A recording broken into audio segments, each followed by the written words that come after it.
after a brief introduction. So this is where, we have multiple, where we fit in is when end users are swamped with multiple modes of data entry, from paper to phone calls to any other modes. And they have to put all of those into EBS, and it gets um, very crazy for, especially during month ends or some such crunch periods.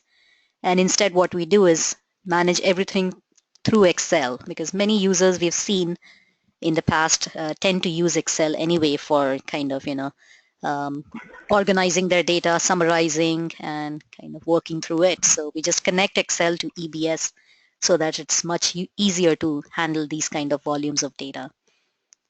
And this is our suite of products. We started out as end user simple wizards, which are based off Excel. That's been our longest standing product line, where we have custom built loaders for, let's say, today we are going through a few of the MDM ones, master data ones, like the items, customers, suppliers.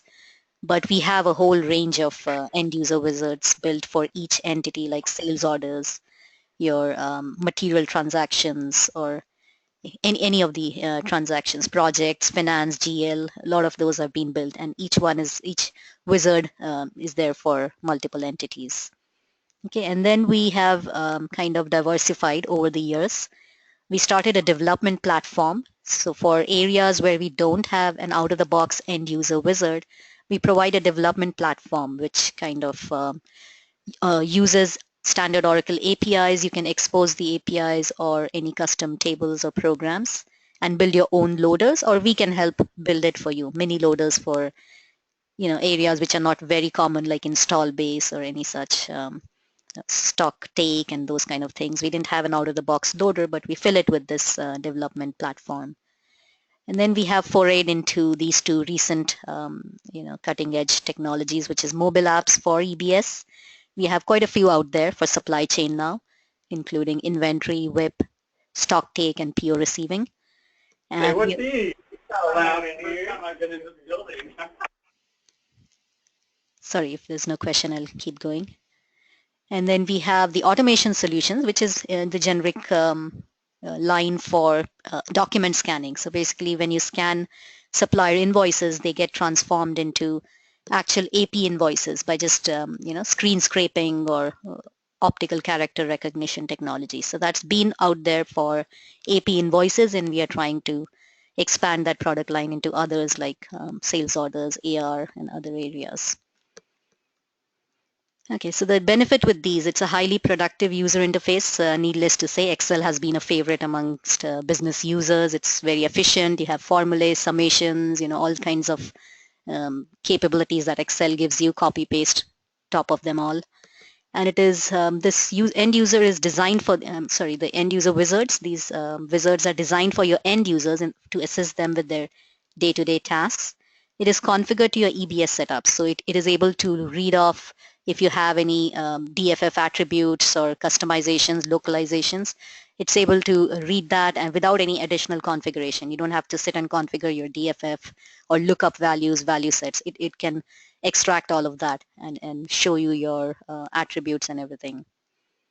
And we understand the API, so you don't have to get into that can of worms. We sort out any changes in the API, so you're moving into another version.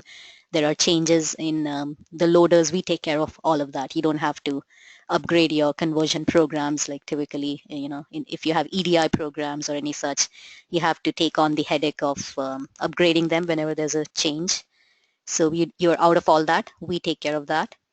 And then we have a comprehensive support for anything that comes up with the wizards. You can just log a ticket, a help desk support ticket, and we get onto it, and we have it we almost cover the entire round the clock, because owing to our presence across the globe, including Europe, New Zealand, and here in US. And this is our entire product suite, the wizard suite, as I mentioned, and we are mostly going to cover the master data ones, which is customers, suppliers, and items. And other than that, these are the other ones. I mean, depending on customers' needs, we have multiple wizards, deployed at each location, depending on their footprint, their EBS footprint, and their needs. These are flexible and configurable. So if there are anything specific to your configurations, we can tailor to that, or the wizard automatically configures to it. It's a simple install usually. There doesn't need to be any on-site or presence or anything. You just download, run a few scripts, and you're up and running.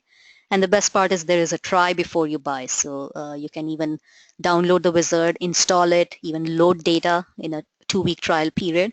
And only when users are comfortable with it, you can then go ahead with the purchase decision. Okay, and these are some of the customers, and some of them that are well known, but we have a lot of customers out there. Okay, so with that, I'll get started. A brief sense from your end, Srinivas, of what areas or what representation do we have in your group? Just the departments, maybe, if not each one, would help, direct the demo in the right direction better for me. Yeah, like we have users from like purchasing, suppliers, like even OEM team on the customer side, and item masters from manufacturing team. They're Okay. all representing attending the call, so they're Okay. interested in these 3 wizards which we had discussed earlier. Sure. Okay. Sounds good. Okay, so I've pulled up the item wizard to begin with. And it's, as you can see, it's an Excel spreadsheet to start with. And I hope everybody can see that. Let me make sure it is the right sheet that the right screen I'm sharing. So I do see that my Excel worksheet is shown. Is that right? Yeah. Okay, yeah. Great. Okay, so this is what comes out of the box for the end users. There is a few steps that the DBA has to perform on your instance, but it's a quick 30 to 40-minute job. And if at all anybody needs any help, like each configuration, each setup is a little different, so we are always there to help with this installation if you run into any issues. But once that is done, the end user just has to go in and open up the Excel spreadsheet that comes in your zip file. And once you open it, the first time it might ask you, it has macros embedded within it. So it might ask you to enable, it would be a security warning telling you to enable macros. And once you do that, you would see some extra ribbons pop in here other than the usual Excel ribbons that you're used to seeing.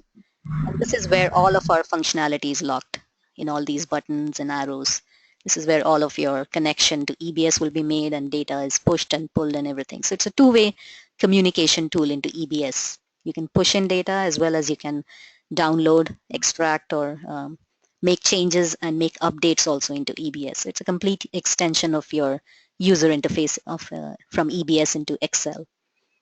Okay, so these are your buttons here, and right now I'm not connected. Even without connecting, I can always, even in the offline kind of a mode, I can start typing in these are the items I have to create today. If I have an extract from some place, I can just paste it here. And as you can see, most of our wizards are laid out in a similar fashion. We have the status columns here on the left, which is like a blue teal color.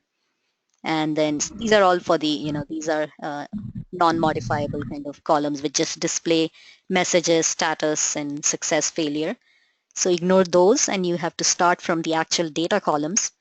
And with most of our wizards, we just try to mimic the corresponding form. So if you notice here, if you're setting up an item, these are the things that come up on the header: your item number, description, if you need a template or a copy from. I'll come to the child organizations, that's for assignments. And then you have your main tab with some of the attributes that are listed here. Then there's the inventory tab. When you switch over to that, you see all of these flags, and all of those stockable, transactable flags become yes, no columns here. So you can control those attributes, and then you can keep going to the other tabs like the BOM, costing, purchasing. It's the same kind of philosophy. We just dump all the attributes in a linear fashion. So this makes it very conducive for mass data configuration, loading, and even copy pasting if you have an extract at any place. So you might notice that I don't have every attribute from the item master form, and that's because you can tailor your template. So if you're not working on, let's say, service, install base, those kind of tabs, then you just take it off from your worksheet. And you can tailor multiple templates. As you see here, I have multiple worksheets created depending on my function. If I'm just someone who goes in and updates lead times on existing items, I'll just bring it down to this very minimum. I don't need all of the other attributes, the BOM and costing and everything. If I'm a costing person, I'll just have the master item and the costing tab. So I can go in and tailor and make it look very much more, less unwieldy kind of and more manageable. So that's usually the first thing that users would do.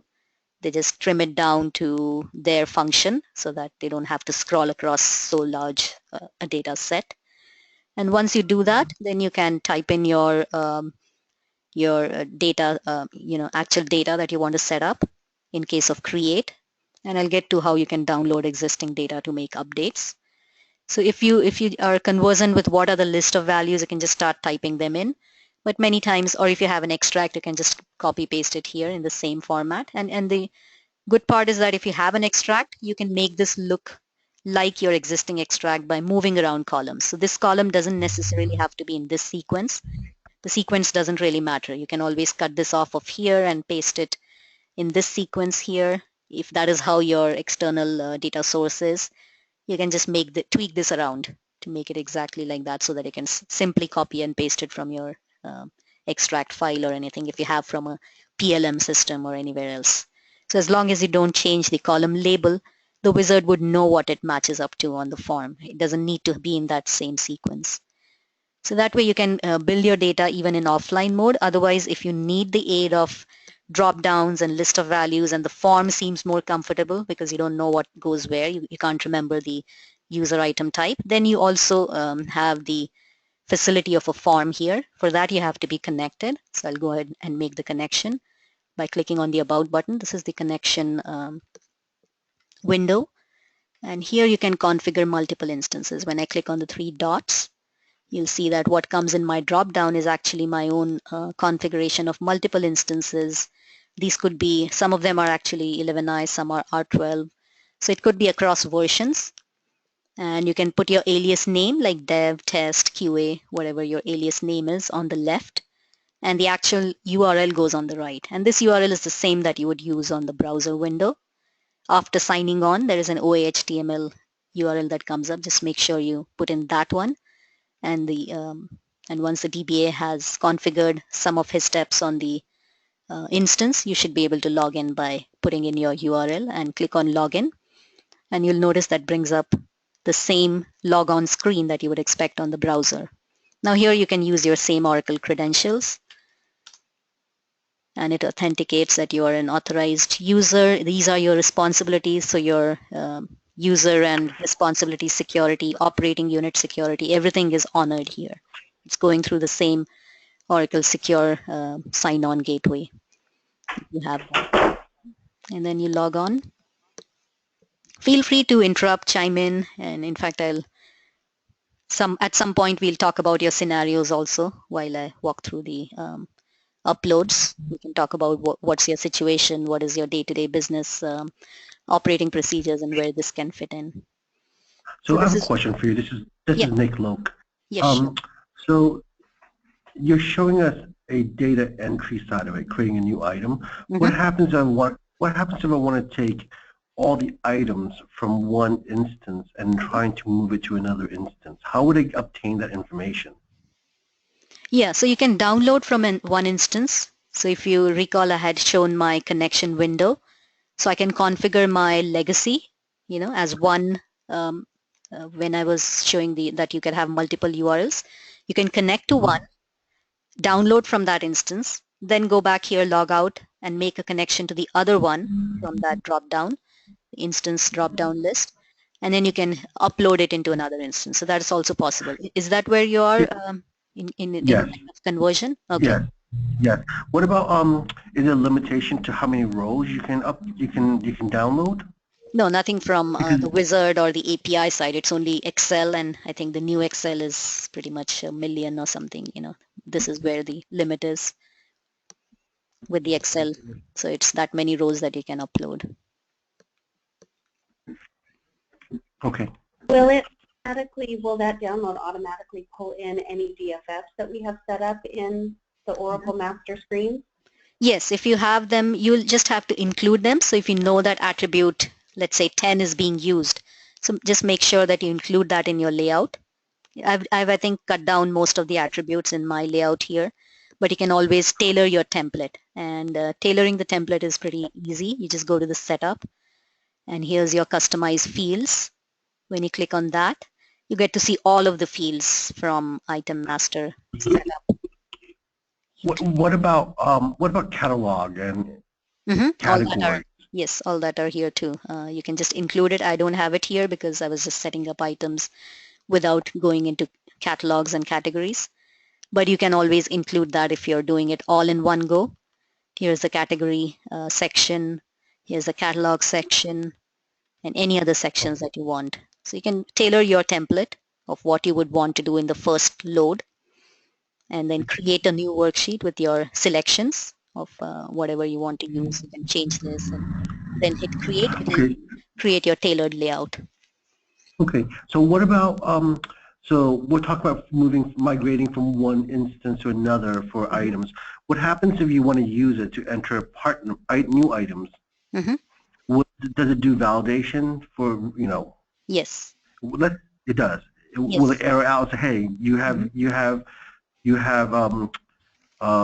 this error is Yeah. erroring out because you have violated the validation rule? Right. Exactly. So I'll show you some of Okay. those happening here. So let's start with, I'm connected now, and let me bring up the form.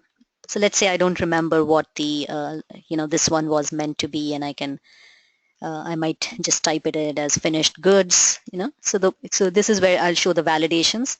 So if you're typing it in, while typing it doesn't do anything, but at upload, it's going to first check everything against the list of values. And the same happens when I open the form. So if you want to pick up values just like you would on Oracle, you can click on here, Item Wizard, which is a form kind of a thing, or you can double click. Any of those two things will bring up the form, corresponding form. And that way, so when the first time you open the form, it's actually loading all the LOV, because each time it might be changing on the EBS side. So it'll bring in all the refreshed values. If you had new templates set up in between or anything, it just loads all of that. So you would notice as soon as it is loading the form, along the way, it is also validating all the values you have entered on this row. And automatically or already it has found out that this is not a valid value, and it's already colored it, highlighted it. And then it'll make you go in and pick from the list of values, and these are all your user item types, and this is what it's supposed to be, so I can pick from there, and now it's all cleared off. The error has cleared off. And the same thing happens. I'm sorry. This is Gurinder. I'm sorry I missed this. So Mhm. you're saying that the setup, the LOV setups, etc., is Mhm. already downloaded. How does that come into this tool? So if we have a setup, let's say Mhm. the specific field, user item type, or Right. when I go to customer master, a set of Right. specific value sets. Ship to How does locations and all that get that. loaded to this? How does that get loaded to this? Yeah, so every time you Uh, make a connection like I did, it is mhm. able to look into, it's all standard fields, the item status, the user item type. So it's able to derive, you kind of download all of The that. values from there. Right. It looks up all the value sets or whatever you have set up there. And these are all standard. Even with DFFs, it is able to Uh-huh. go in and pull your value set values if you have associated them. Validate the value set Yeah. value. Yeah. Okay. And so going back to next question, when you're actually, so when will this failure occur? If these values are not correct, Mm-hmm. if I download from one instance and try to upload to the new instance, Mm-hmm. when will a user see that failure? Is that Sure. at the time of loading or at the time of this Excel population itself? Yeah. So let me try to simulate that. So when I did the same thing on this row, as soon as I opened the form, it told me that it's invalid. In this case, I'm not even opening the form, let's say on my second item, on the demo item 2. I'm not even bothering to open the form. I'm kind of just loading it from the cells. So you'll see where it catches it. So let me just upload all of these. And like Oracle mandates, you have to start with the item master org, which is V1. You cannot create items straight away in the child org. So we have to comply to that. So I'm creating these first in V1. Let me just pick up a bunch of those, if not all, and I can say upload. So I'll also answer your question, Gurinder, because I've already mistyped the user item type in one of the rows. So you'll see how it comes out. Okay, and let me just go in and make sure I'm in create mode. I'm not updating, I'm creating new items. And then what we'll do is to address the larger question of downloading and recreating. I'll download these items that I have created, and then we'll try to upload them again with a name change or an instance change. Both of them can be done so that it simulates how you can go across instances. Okay, so let me just upload these selected ones. Upload all goes down your entire worksheet. If there are like hundreds of them, they all get uploaded. So I'll just highlight about 10 of them here, and or a little more maybe, and say upload selected. Okay, so now you'll see it's validating. If there are any dependencies, like how customer order enable flag and customer orderable or stockable, transactable, those kind of things have to have some interdependencies on item masters. So those pop up as warnings here. Okay, and you can ignore them if you want, or you can see them and correct them, but it takes care of all of those. So already it has flagged this as error, and it's still going on with the rest of them. So this is how you would see any typos or things that are not in accordance with the list of values. Okay, so it's already flagged that one as error, and I think it is saying here that the user item type is invalid. Okay, and then it keeps plodding on with the rest of your data set, and it looks like it's finding everything else valid on all of the other rows, and then it will tell you. So here in this case, this wizard, the item wizard, works through an interface table, because that's there's no API Oracle has given. They've just given an interface table. So at the end of it, it'll be posted over to the interface table, and the status here is pending. Some of our wizards, they have they call the API directly. So there's no function of an intermediate interface table. So in those, it's just a one step, and you straight away see accepted. The supplier wizard and the customer wizard, which I plan to get to shortly, those actually work through APIs, so it's a one-step process. The item wizard is a little different. It has to post everything into the interface table, and then I have to go in and submit. Mostly, I mean, most instances, production instances, have sometimes item import program scheduled. In that case, you can just leave it for it to run with it. Otherwise, you can invoke it from here. And you automatically, the process set that you just created would come in the drop-down, and it's just V1. It can see that we are creating items in V1. And if you're importing catalogs, you can say yes here. Otherwise, you can just submit. Okay, and what this is going to do is going to call the standard item import program. So this is now in the Oracle layer. Okay, you can view it from here, but it's not the wizard that's doing anything to it. It's the standard item import program, just called by the wizard and submitted, and it's Oracle running it. This is also the Concurrent Manager queue from Oracle. It's just a window into it. You can watch it, or you can, and actually when all the upload is happening, you can very well navigate to anything else. You can just be doing something else. You don't have to watch it or babysit it even while the upload happens. So when you did your validation, there was about 10 parts over there. It took quite some time. So what happens when you have like 10,000 items? How long is it going to take to validate? Yeah, ours is actually Vision instance on the cloud, not the best performance and all. But yeah, I mean, we've seen people working with, thousands and thousands of parts and having no issues. And as I said, you don't have to watch it. You just trigger it off and you can go off to anything else, keep working. It's not a dedicated machine or blocked for the use of this. So I've seen people running with thousands and thousands, like 10,000s and 20,000 items. Can you guesstimate on how long it would take for, let's say, 1,000 parts, 1 hour, 20 minutes? Depends on your setup, but yeah, 1,000, I've seen like about, people working, testing in front of me with about 500 parts and all. It's like 15 minutes, I think 10 minutes or 15 minutes. Okay. 500 to 1,000. But yeah, it depends entirely on how your connectivity, if you're within the network, within the LAN, that's even better. But it all depends on, and your instance also, this application server and everything. But we have known customers too. I mean, the very benefit of this is mass data. So it works with volumes pretty well. So I didn't have to watch the request. I just clicked on refresh when I come back to this screen, and it updated the status to accepted. Okay, so all of these are created in V1 org now. the master org.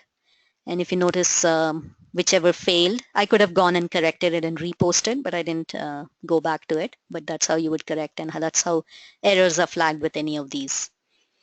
Okay, so now let's just download these. I can go down to an empty row and download all the, and downloading is by item, specific number, even wildcard is fine, description is fine, and you can even specify an inventory org if you want to narrow down, or if you leave it blank, then it brings the parts from all inventory orgs. And here's the second part of the wizard communication. One was, of course, the upload or push into EBS. Now is the pull from EBS. So I say download, and there are multiple ways I can download. There's a form, which is pretty much like the inquiry form you see for items on the Oracle side, like you have an item range from and to, or you can query by all active items or by all finished goods or something. You can query by these and download just like you would from the inquiry screen. Or you can put your criteria along a row, along the same row, just go along and just put that this is the kind I want, or this is what I want, and then you say download via the sheet, from sheet. Okay, and if you leave the organization blank, then it's going to get it from across all organizations wherever this item has been assigned. So that way, when there is an attribute change in your day-to-day maintenance, it becomes very easy. If you have like 25, 30, I've known people having 25, 30 inventory orgs, and one attribute is changing, it suddenly became a serviceable item or something, or serial controlled or something, and then you just have to download it across orgs, change the flag, and re-upload it in update mode. That's the only change here. So in this screen, Rasna, in this screen, is the item a mandatory for download, or can we do a blanket download for by user item type or date. an org? Yes. Okay. Okay. And one more question on the categories and catalogs, since those can be more in number, it goes by whatever is there for that item, how many ever category and catalog records, it will download everything of those. Right, and you can even query by that. Yeah, you can even query particular category set. You can leave the item blank, as you said, and you can just query by, just a specific category set is changing. So these are my list of categories that are changing. I just want to download those, anything that is in that category assigned to that, or any finished goods or any active item within this category. So I can leave the item blank, essentially. Okay, so just one more question, jumping a bit ahead. So in terms of day-to-day maintenance and mass changes, I guess the process would be downloading and then uploading, or is there exactly. Okay. That's exactly it, because let's say I'm going to make it revision controlled now going forward. I just change it, and let's say these are multiple orgs. I'll just copy paste it, change this to update mode. Okay, so this is for items. Is that the same for customer and suppliers as well, or do they work differently? No, it's more or less the same kind of thing. I want to get into both of those actually, so I'll quickly breeze through the rest of this. But essentially, it's a separate worksheet to start with, customer and supplier, and other than that, it's pretty much similar. The added benefit is you don't have a second step of submitting the concurrent program. It is an API, so then it does it in one step, and you straight away see accept it over there. Okay. Okay. All right. I'll wait for when you go to customer and suppliers. Okay. Sure. Yeah. Let's get into it in the next maybe 5 minutes or so. So this is the update, and instead of making updates, what I could have done, I could have logged out, since I have these items downloaded, to answer another query we had towards the beginning. So once I download from one instance, I can log out, go back to about, and log into another instance, and then I can just clear the item IDs if I'm creating again. And there's one very quick button for it. You don't have to go about and thinking, what I have to delete and clear. There's just clear status columns for that very purpose. When you click this, all of the IDs are cleared, so that it's ready for re-uploading as a create item again. Okay, so let's say these are my downloads, and okay, so let me just submit the concurrent program so that it goes ahead with that update. So I'll just pull up the concurrent, submit, and this time the process ID has come up, the 20 process ID, and I'll submit this. Okay. And in the meantime, I'll just download these again and show how the clear status columns works. Okay. So I can say download organization item via sheet. And I can even navigate to other things, like I said, while that upload is happening or that concurrent program is running. Okay. Or the download is happening. Okay. Let me just do that again.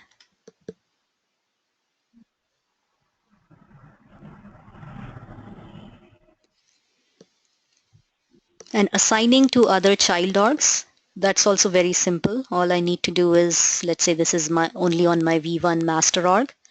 I can just go in and put all of my other orgs comma separated.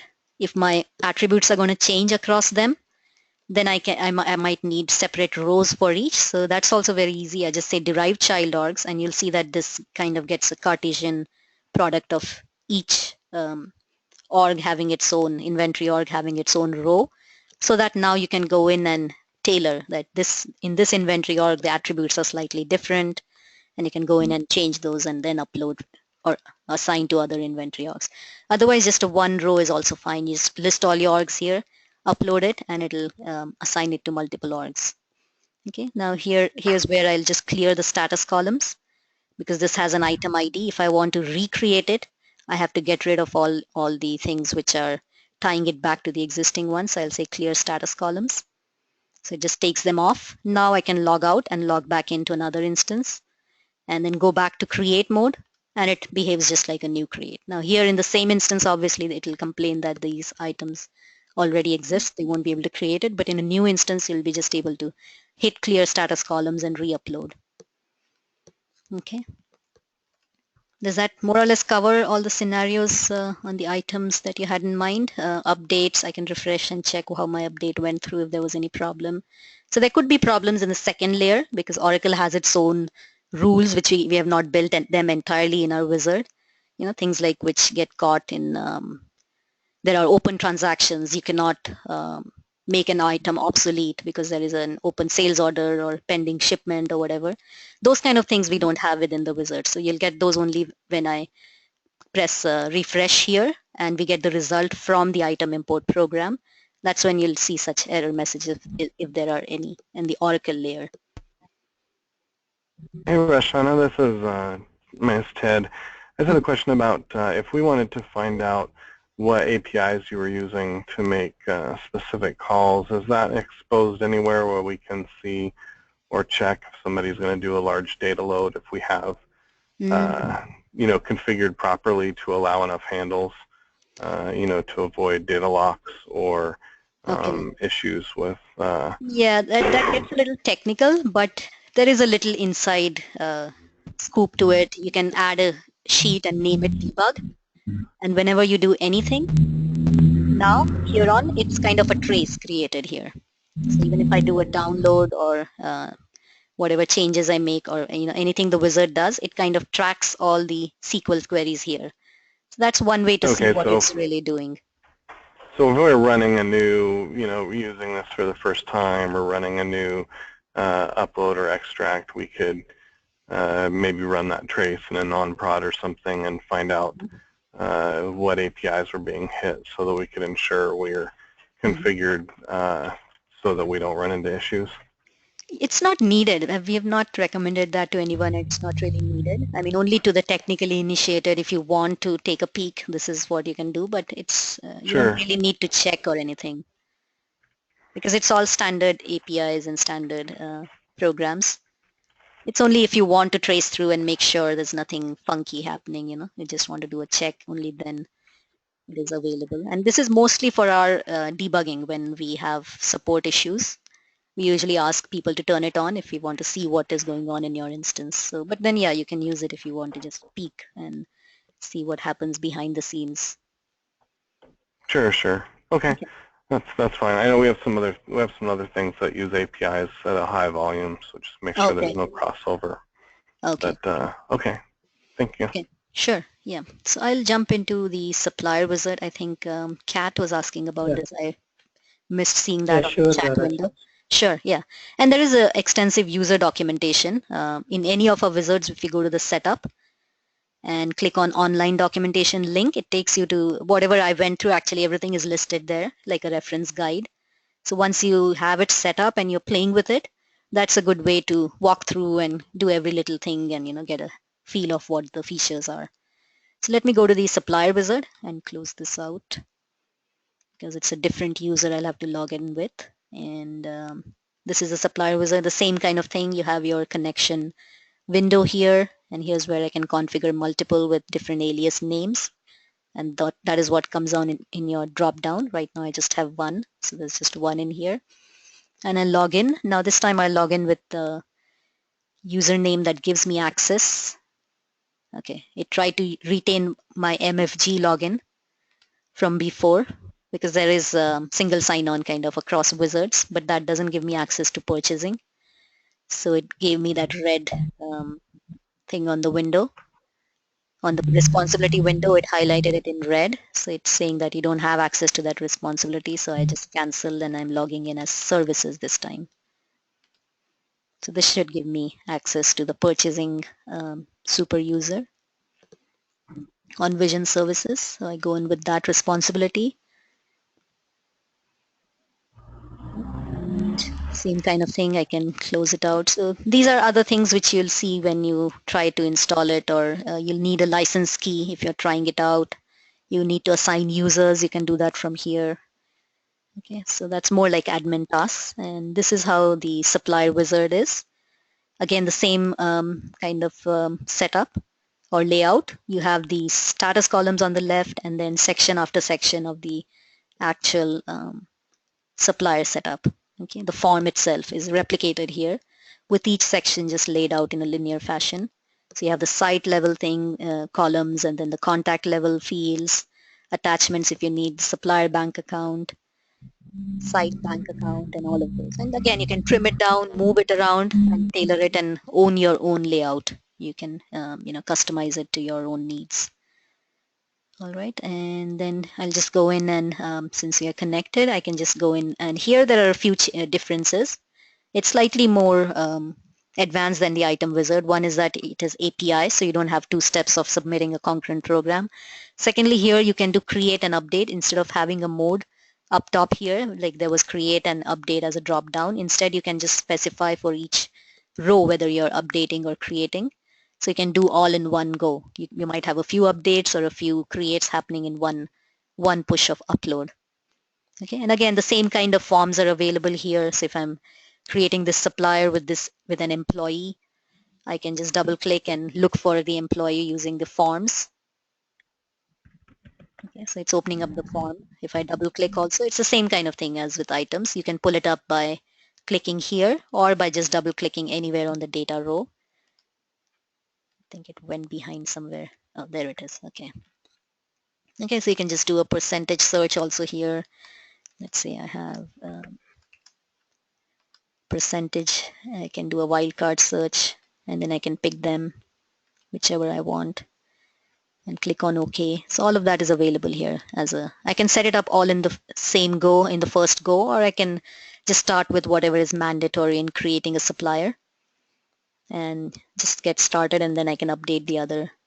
Usually I've seen in master data setups, there are multiple touches, multiple departments, or multiple people coming in and doing it. It's not just one person end to end. So it's best to kind of tailor your layout according to what you're setting up. Okay, so it gives you messages like this. Site name cannot be empty in create mode. I want to see the messages if anything else is invalid, but it keeps going with the rest of it. Okay. And here there's, like I said, it should just go and call the API and create it. And this could be a larger data set. I just started with a small one. I could just set up that much. Okay. So here, as you see, the green loaded means that it's all gone through all the way. Okay, and I don't know why this got rejected. I did not set it up for failure. So there must be something going on with it. Rejected, it says valid address elements, county and city. Okay, That's the TCA APIs catching you or trapping you that you didn't enter a valid combination maybe. County and city are not matching maybe, but these other ones got loaded. So these two got loaded. This one is just an invalid entry. Like the site name cannot be empty. So the wizard itself caught this. It didn't even send it to the TCA APIs. So I can put in a site name like, what's this one? The US or whatever, the US center. Okay, and I can recreate from these errored records also. And this one says that the county and, what was it? The county and the city are missing. So probably I'm just fleeting over very fast, but if I just go to the rejection reason and look at this, it gives me the details of what happened. And the first one is the most user-friendly one. So it tells me county and city are missing. So I go down. Hopefully it has marked it on the line level also. The county is this one. Okay, so I don't know what's the county here for Wells Center. I'm not sure what county it belongs to. Illinois. I'll just change the address maybe and make it something I know about.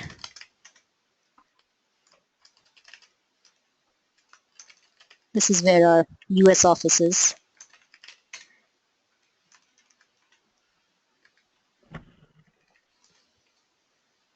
Okay, this should be all valid.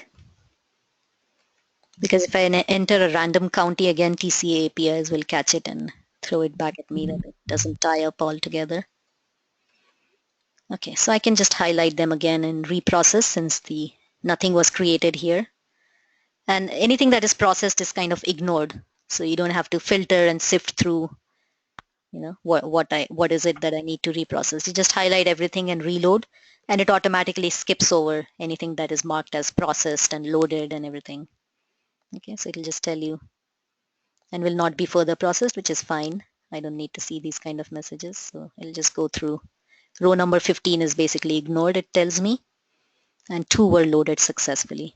So these are the ones that we loaded today, and again, I can do any maintenance activities. Now I want to add a site or change something on existing sites. Now comes the second part of downloading. Again, there is via sheet and there is via form, which is a inquiry form. You can query by that also. Let me just keep in mind. Rachna Srinivas, here one question. Like for all the mandatory fields, is there any like identifiers in that Excel sheet? Because some of the DFS we made it as mandatory. Okay. So like how the user will know that they need to fill up that column before uploading.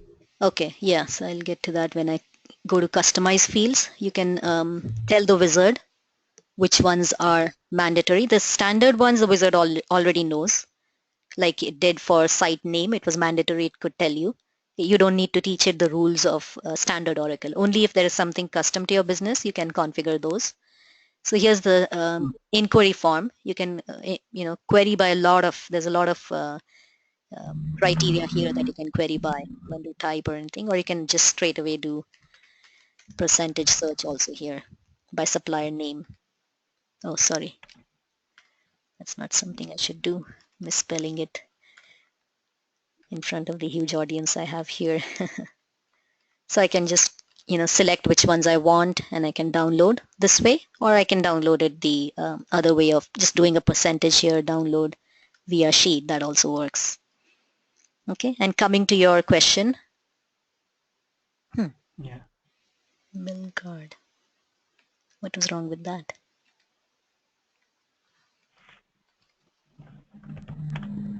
That's odd.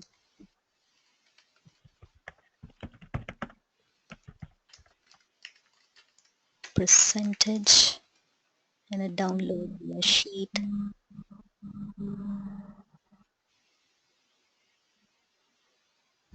That's odd.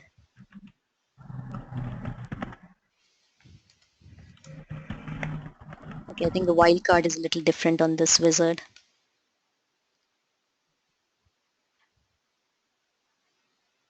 Okay, let me just do it the way I was pulling up. Percentage and search. And I can pick and choose which ones I want to modify or download. And these are the 2 I want to download. So I put them on the right side and pulled it down. I'll check on that wildcard if it's supposed to be asterisk or something else. Maybe something I'm mixing up and the wildcard character might be asterisk instead of percentage, or it might not be working here. So I'll check on that. But these are the two, and I can make updates, and I just need to change this to update mode. And I can, since supplier, these are entities, and even customer, there are so many sections. You can even go in and change a specific section. Sorry, the employee can't have a site. But let's say you're making a change here, then you can identify the section you're making a change to.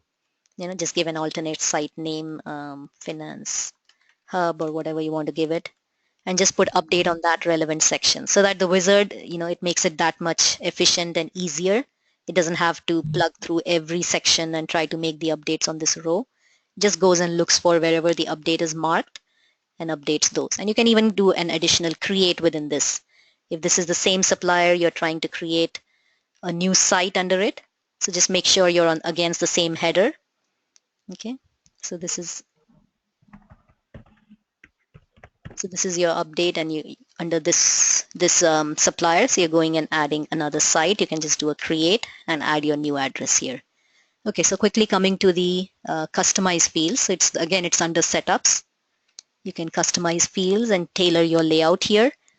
And while you're doing that, you can also specify your attribute names if they are different. You can give a custom label to it instead of showing it as just attribute 1, 2, 3, which is not very user-friendly. When you go to your DFF attributes, here they are. At the supplier level, then you would have them at the site level, and every level you would have DFFs. So you can pick them if you want them to be displayed on your sheet. And then you can even change their, if you look at the column header here, you can change their name and say it's something which is user-friendly, So that is what will be displayed here on the column header. And still it will know, the wizard will know because of this setup, that it has to tie it back and pop it into the attribute column. And again, here you can say mandatory or non-mandatory.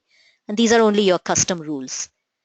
Whatever is standard Oracle, you don't need to teach the wizard. It will know by itself.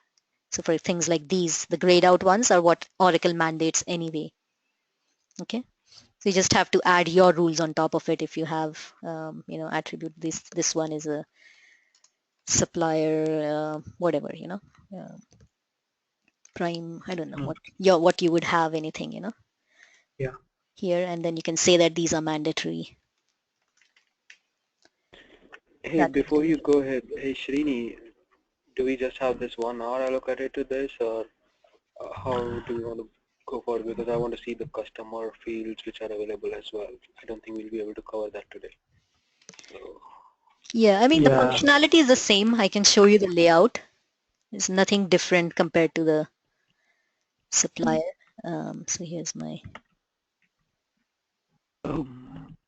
But we can always come back if you want a detailed customer wizard demo, but it's more or less the same, sorry, it went back to that sheet. Here's the customer wizard. Sorry, I was testing something, I think, so I have that left over, but this is how you would create your party, customer account, and site level details. Okay, site use, all of that one after the other. You have section after section, you can create them. Okay, and if you have multiple sites, you can just list them under the same header. And you can say current to indicate that this is belonging to the same site, or it's fine even if it is, you don't specify this. It just okay. I didn't want to encroach upon that supplier session which was already going on, so yeah. Okay. So I think that's my question. Yeah. Okay. Gurinder, I think Rachana, we can plan. I think 30-minute session for customers separately. We'll continue with suppliers. Okay. Yeah. I mean, more or less it's covered. I showed an update create. I mean, is there? Okay. I mean, like for bank account assignment also, we have that option to just upload only for bank accounts. Yes. And okay, I see a question from Kat. Yes, multiple operating units. So the benefit here is you can create supplier sites across operating units. And that's because we have an operating unit column here.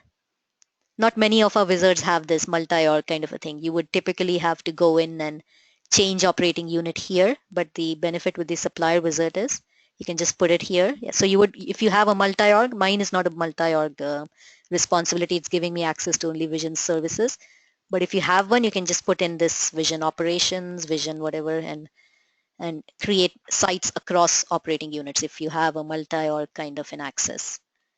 So that was one question from Kat. And about supplier bank accounts, I don't have data set up, but it's the same philosophy. You can create it. I can open up a form maybe, and you can help me set it up. But if I just open up this form now, it'll show me that there is bank account information here. And there is some amount of security around it. You can mask the account information that was there on the setup. You can mask the bank account information if you need to, or you can restrict that access. There is some security provisions around it. Okay, so if you go to supplier bank account, you can select an existing supplier bank account if it is already set up, or you can create a new one entirely. If it is already existing, of course, it will complain, but this is where you can do the supplier level. This is where you can do the site level.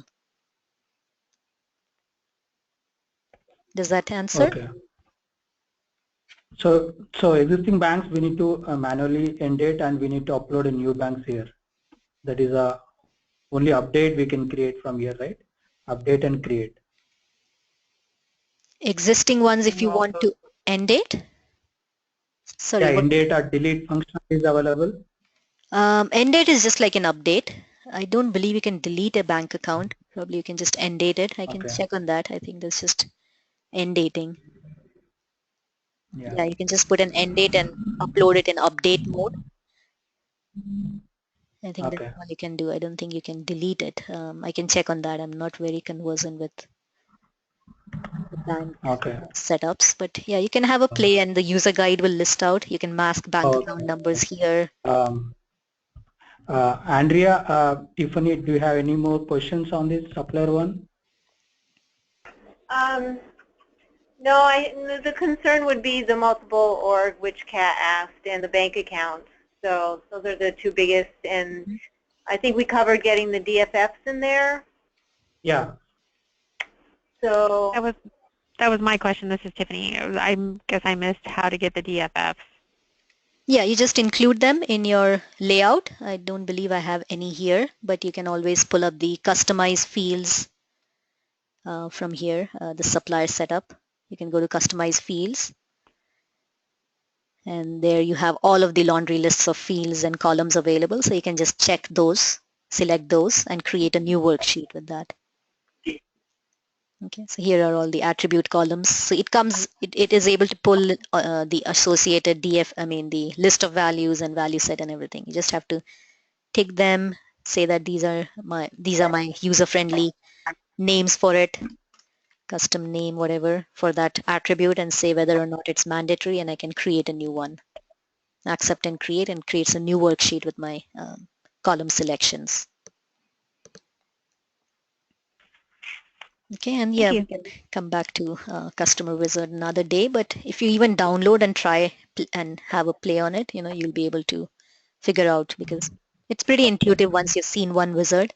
It's the same kind of thing. You go back and change your, the mode, make sure it's create. And there's some quirks here around record type, like you have to play with parties sometimes or customers. You just have to indicate that. So once you have it installed and a trial version there, we can even do it the other way, that we open it on your instance, connect to your instance, and then I join the session, you drive it, and we can do it on your instance. That can also be done. That's usually the next step. After I do a demo on our instance, users generally set it up with the help of their DBA, set the wizards up on their instance, and then I again come back and do a more like a hand-holding session rather than a demo.